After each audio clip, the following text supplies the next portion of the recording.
ini tembok, coran kan nggak mungkin banget ada lubang kan, bukan plafon yang triplek gitu, tapi di kaca lemari gue tuh itu jadi tiba-tiba berubah kayak plafon yang triplek itu, terus ada keluar sesuatu makhluk. Hai, selamat datang di Sandekala. Untuk cerita kali ini gue akan share pengalaman horor yang dialami temen gue Dian.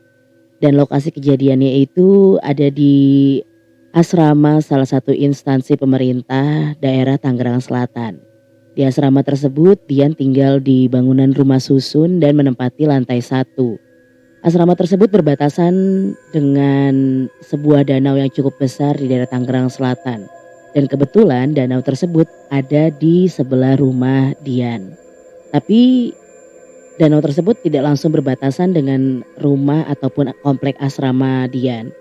Sebelum danau tersebut ada sedikit jalan kecil dan juga empang yang dikelola oleh warga di daerah asrama. Pada hari itu, hari Kamis, siang hari Dian dan juga beberapa warga sekitar sedang berkumpul nih. Para istri serta para suami dan juga anak-anak lagi pada kumpul di rumah Dian untuk masak dan juga makan-makan. Saat sedang masak dan makan-makan, tiba-tiba Ragil suami Dian mengajak Andra, anaknya Dian yang waktu itu masih berusia 1 tahun sekian, untuk turun ke bawah, untuk turun ke empang dan juga ke danau. Dan di pinggiran empang itu ada satu pohon yang menjorok ke arah danau. Saat itu Ragil mengatakan Andra meminta untuk pergi ke sana, untuk pergi turun ke danau, dan Andra meminta untuk naik ke atas pohon yang menjorok ke danau tersebut. Saat dinaikkan ke atas pohon tersebut, sambil dipegangi gak lama turun Andranya dari pohon dan balik ke rumah. Kumpul lagi sama yang lain. Setelah makan-makan selesai, sekitar jam 4 sore, ibu-ibu bilang, masih sore nih, enak kayaknya ngerujak. Akhirnya mereka ngerujak deh tuh. Setelah selesai makan dan kumpul-kumpul, mereka ngerujak.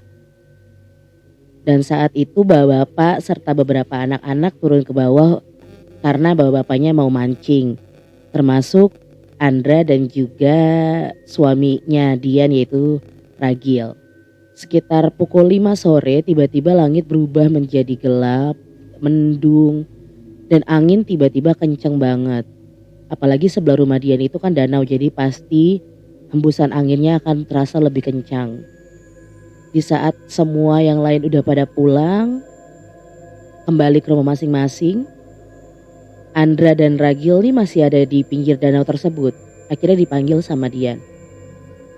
Yang pulang, ini udah mau hujan loh, kasihan anaknya, angin kenceng banget, kamu ngapain turun lagi ke situ, kata si Dian seperti itu. Akhirnya dibawa pulang anaknya dan masuk ke dalam rumah. Dian kemudian beres-beres setelah rujakan tadi, memandikan anaknya, dan tidak lama kemudian maghrib. Saat maghrib, setelah selesai sholat, suaminya pun sholat, lalu suaminya beberes untuk berangkat nge-gym. Suaminya memang sering nge-gym karena gymnya pun masih sekitaran asramanya, dan biasanya suaminya itu berangkat gym setelah Isya. Tapi hari itu suaminya berangkat gym setelah maghrib. Tapi saat itu dia nggak ada pikiran yang macam-macam karena dia pikir oh mungkin memang mau jalan lebih cepat aja. Dan setelah sholat, Dian nggak lama menidurkan anaknya dan anaknya tidur di ruang tamu di depan TV. Saat tidur di ruang tamu dan di depan TV, anaknya tidur pules banget, nggak ada yang gelisah atau gimana-gimana. Dian pun melakukan aktivitas lainnya dan karena waktu itu dia kebetulan masih AC eksklusif, dia ngeliat anaknya kok tiba-tiba kayak gelisah gitu kan. Dia pikir oh mungkin haus nih makanya dia mau minum terus jadi kayak gelisah tapi masih ngantuk gitu, atau mungkin anaknya sedikit mimpi buruk lah ya. Akhirnya diberikanlah ASI anaknya ini. Saat diberikan ASI anaknya ini tiba-tiba buka mata dan dia ngelihat ke atas buffet yang ada di sebelah TV-nya. Dia ngeliat ke atas buffet Terus matanya tuh dia ngeliatin ke atas ke ruang tamunya itu, dan ya namanya rumah susun pasti atasnya itu bukan plafon ataupun kayu triplek ya. Pasti atasnya tuh cor-coran yang dari beton gitu. Anaknya ngeliatin ke atas, ke atap di ruang tamu itu, ke tengah-tengah atap ruang tamu tersebut. Terus anaknya tiba-tiba nangis. Nangisnya tuh yang bener-bener nangis kejer kayak ketakutan. Dan Dian pun bingung, loh kenapa nih? Akhirnya sama dia dipindahkan dari memberikan nasi sebelah kanan, dipindahkan ke sebelah kiri. Masih nggak mau juga. Dan matanya pun masih menatap ke atas dan masih nangis. Terus dipindahin lagi, masih kayak gitu juga. Dan nangisnya tuh yang nggak ada air mata sama sekali. Jadi dia berpikir, apa nih yang dilihat? Ada apa nih gitu. Yang tadinya posisinya duduk, akhirnya dia bangun untuk ngegendong anaknya, berusaha nenangin anaknya. Dan Dian ini posisi ngegendongnya itu menghadap ke buffet yang tadi dilihatin anaknya di atas buffet itu. Dan kebetulan buffetnya itu kan ada kaca-kaca, dan kacanya itu memantulkan ruangan yang ada di depan buffet tersebut dong, termasuk ke atap di ruang tamu tersebut. Saat dia lagi ngegendong berusaha untuk menenangkan anaknya, dia ngelihat di pantulan kaca tersebut, atap ruang tamunya itu seperti terbuat dari triplek yang ada bolongnya. Gak mungkin dong cor-coran bolong. Kalau triplek atau gipsum itu masih kemungkinan. Tapi kan ini atasnya tuh cor-coran, atasnya tuh lantai kedua. Gak mungkin banget ada bolong.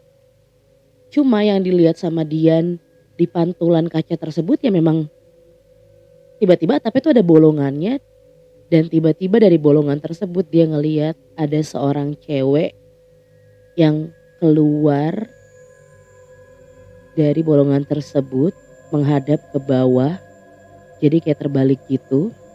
Rambutnya terurai, panjang, keluar, dan dia pun langsung panik dong.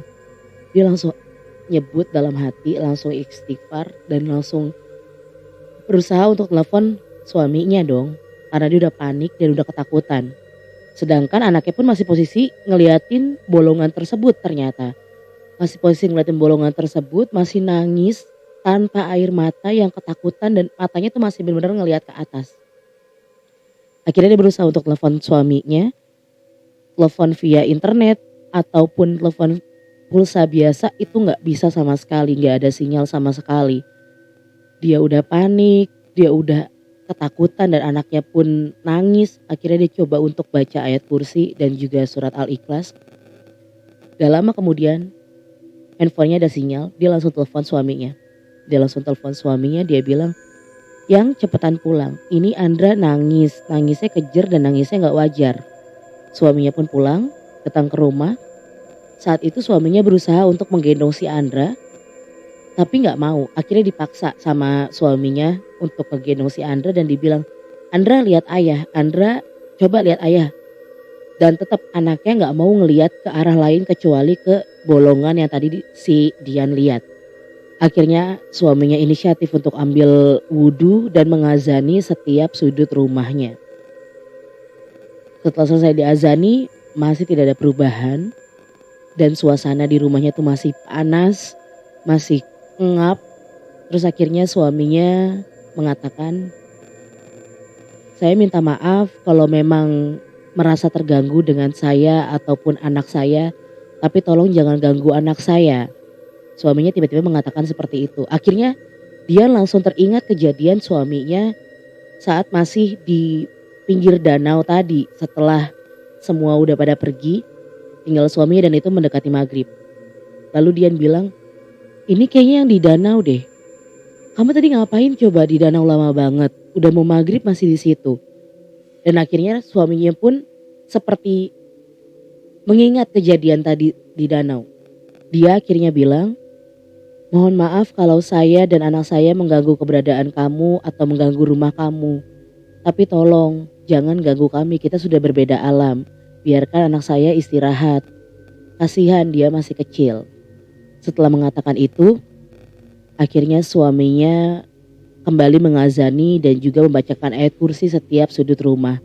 Tidak lama setelah itu, suasana rumahnya kembali adem, gak ada lagi hawa panas ataupun ngap.